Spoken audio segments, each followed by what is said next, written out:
Hi guys, so today I want to talk to you about the diet that I've been doing that has allowed me to rapidly lose a lot of weight very fast. So a few weeks ago, I noticed that I had put on a few extra pounds of unwanted fat, 10 pounds to be exactly. I guess during the holidays, I'd let myself go and I really hadn't been doing much exercise. So I started searching around for answers on how to lose weight quickly because I really wasn't interested in doing a long, boring 6-month diet or anything like that. I just wanted to lose the weight fast.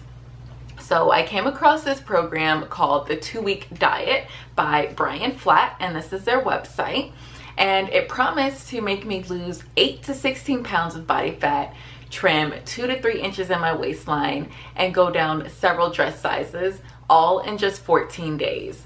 So I was very intrigued, but also a little bit skeptical. So I did some research and I read a lot of reviews online about the program, and unlike other diets out there, like 99.9% of them were positive.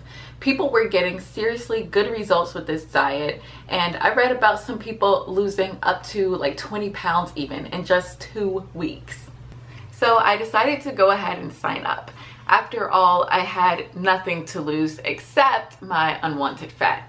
And after joining, I immediately got an email from the creator of the program, Brian Flatt, who filled me in on what needed to be done to start the diet. He provided me with the 4 handbooks and asked a couple of questions about my health at the time and my goals. So I got my specially crafted diet plan, which contained what foods I could and couldn't eat, the quantities I should eat, my meal times, and even when I should be drinking water if I wanted to lose weight. So